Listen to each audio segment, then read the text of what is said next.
नमस्कार जी। कहानियाँ यादों की में आपका स्वागत है। नानी की कहानियों के अंतर्गत प्रस्तुत है मेरी आज की कहानी। यह मेरे द्वारा रचित नहीं है, यह मेरी सुनी हुई कहानी है जो कि मैं आपके समक्ष प्रस्तुत कर रही हूँ। कहानी का शीर्षक है वैद्य जी की करामाती पुड़िया। बहुत समय पहले की बात है। एक घर में एक सास और उनकी बहू, उन दोनों की हर वक्त लड़ाई होती रहती थी। ना तो वह सास बहू को एक पल के लिए भी झेल सकती थी और ना ही बहू को वह सास पसंद थी। सुबह उठते से ही उनके घर में जो क्लेश का वातावरण होता, रात तक वही चलता रहता। दोनों में विवाद हर वक्त बढ़ा रहता। सास कुछ सुनना पसंद नहीं करती थी और बहू बिना सुने और सुनाए रह नहीं सकती थी। दोनों ही हर समय विवाद करते ही रहते थे। और एक बार तो ऐसा हुआ, जब उनका विवाद अत्यधिक बढ़ गया तो पुत्र ने हस्तक्षेप तो करा, परंतु अब के उसने अपनी माताजी की साइड ले ली। इससे तो उस पत्नी को बहुत गुस्सा आया। वह गुस्से में आकर अपने मायके चली गई। जब वह अपना मायके चली गई तो वहां पर उसके माता पिता को तो पता भी नहीं था। उन्होंने उसका बहुत स्वागत किया। बाद में उसने कहा कि अब मैं उस घर में कभी वापस नहीं जाऊंगी। तो उनके माता पिता ने पूछा क्यों नहीं जाओगे? उसने बोला वहाँ पर ना वो जो मेरे सास है वो बिल्कुल अच्छी नहीं है, वो मुझे बहुत तंग करती है और मैं उसके साथ में एक दिन भी नहीं रहूँगी। अगर सब लोगों ने उसे समझाया, बेटी ऐसे नहीं होता, ससुराली तुम्हारा, कहती नहीं मैं नहीं जाऊँगी, उस घर में तो नहीं जाऊँगी, तब जाऊँगी अगर वो सास मर जाएगी तो मैं चली जाऊँगी। और फिर उसको अपने आप पे एक विचार आया। उसने अपने पिता से कहा आप वैद्य तो हो, आप कोई ऐसी दवाई दे दो, वो मर जाए मैं उसे दे दूंगी, तब मैं वहाँ पर रह सकती हूँ। अब गुस्सा तो आया पर सब चुप लगा गए। तो उसके पिता ने कहा ठीक है, मैं दवाई ऐसे दे दूंगा तो तू भी पकड़ी जाएगी, मैं भी पकड़ा जाऊंगा, सबको पता नहीं चल जाएगा कि ऐसे हमने दवाई दी है। पर फिर भी तू मेरी प्यारी बेटी है, तेरे को मैं एक अच्छा सा एक विचार देता हूँ। मैं ऐसा करता हूँ, मैं एक ऐसे दवाई देता हूँ, वो तू उसको रोजाना नाश्ते में, डिनर में और उनका चाय में थोड़ा थोड़ा सा डाल करके दे देना।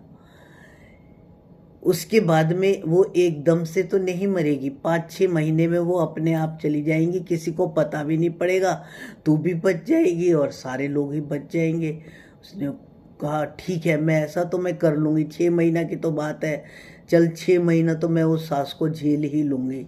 उसने बोला पर कहीं 6 महीना में पता ना चल जाए कि तू ऐसे कर रही है और तू डाल पाएगी उनके खाने में, तू तो बोल रही है हम लोग तो इतना लड़ते हैं। उसने कहा वो सब मैं देख लूँगी पिताजी, 6 महीने की तो बात है, मैं कैसे भी उसके साथ में उस चला लूँगी।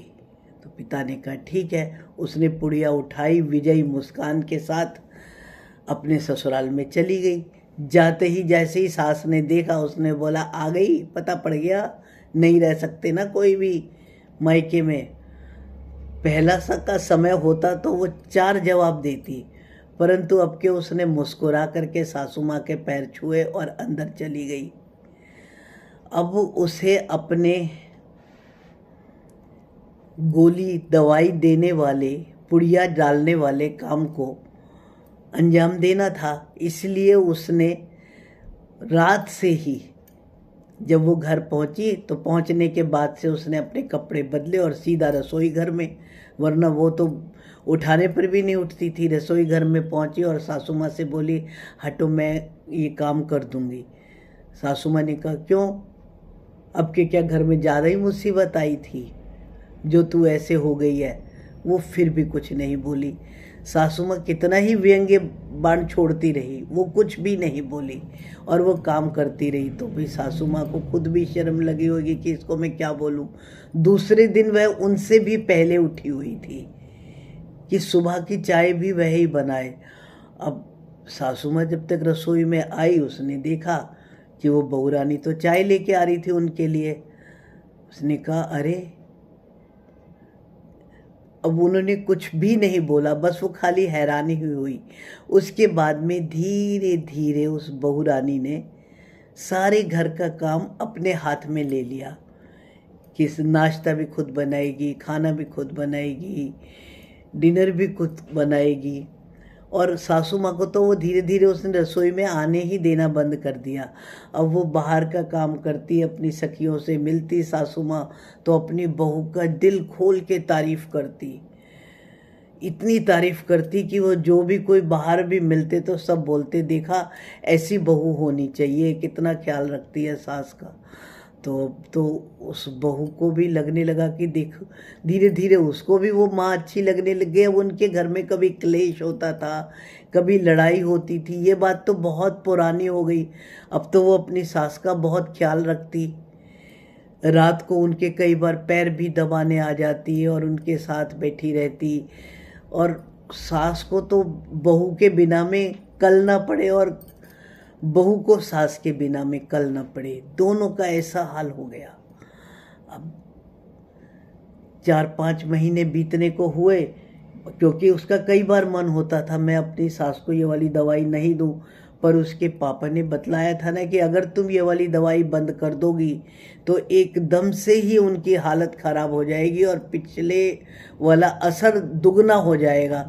ये क्योंकि 6 महीने में हो, इसीलिए तो तुमको धीरे धीरे दवाई देनी है। उसने कहा ठीक है। तो अब वो बंद भी नहीं कर सकती थी और अब तो वो मन ही मन परेशान भी रहने लग गई, अपराध बोध भी रहने लग गया। इसलिए भी वो अपनी सास के आसपास ही घूमती रहती थी। उनको ज़रा सा भी तकलीफ़ हो तो वो बहुत परेशान हो जाती थी। सासू माँ कहती थी अरे उम्र है, कुछ तो होगा ही, तुम इतना परेशान मत हुआ करो। और सारे जगह वो उस अपनी बहू की बहुत तारीफ़ करती घूमती थी। अब जैसे ही 5वां महीना आया, सासू माँ को तो बुखार आना शुरू हो गया, उनकी तो तबीयत भी खराब हो गई। अब बहू रानी ने जल्दी से शाम तक का खाना बनाया, सासू माँ के लिए अलग रखा और फिर उसके बाद में उसने कहा मुझे ना आज ही मायके ज़रूर जाना है, बहुत ज़रूरी है, मैं आ जाऊंगी रात तक। सासू माँ ने कहा अरे तू आराम से रहने के भी आ जाना, कोई ऐसी बात नहीं है। उसने कहा नहीं नहीं, आज जाना ज़रूरी है।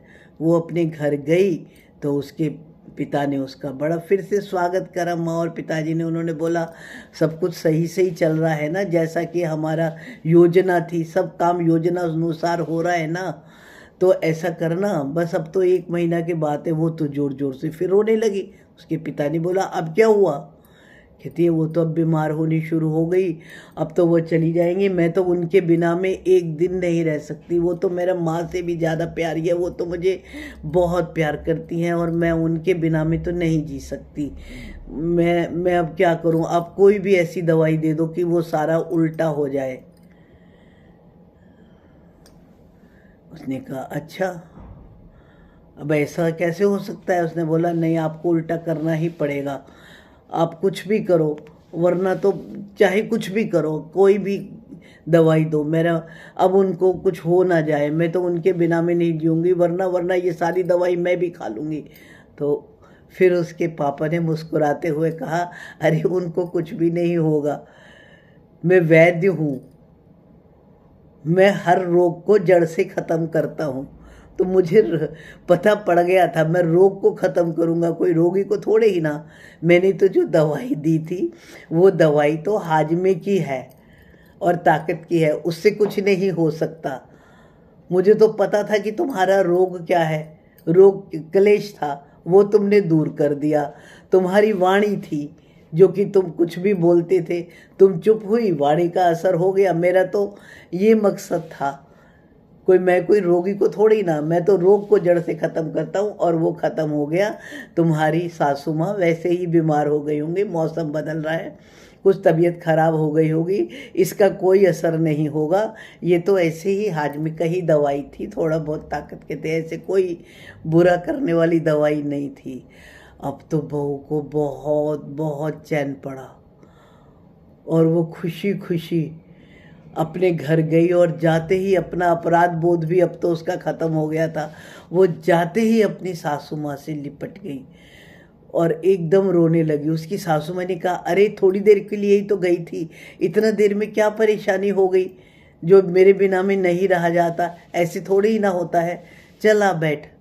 और फिर वो दोनों के दोनों इतने खुशी खुशी मिले, और उसके बाद में उनके घर में कलेश जैसी चीज़ तो कोई रही ही नहीं। उन दोनों में इतना प्यार था, इतना प्यार था कि आसपास के घर वाले भी कोई भी बहू आने पर उनका ही उदाहरण देते थे कि ऐसे रहना जैसे कि ये लोग रहते हैं। धन्यवाद जी। मेरी कहानी पसंद आने पर आपके मन में कोई भी विचार आए तो उसे कमेंट्स द्वारा सूचित करें। नमस्कार।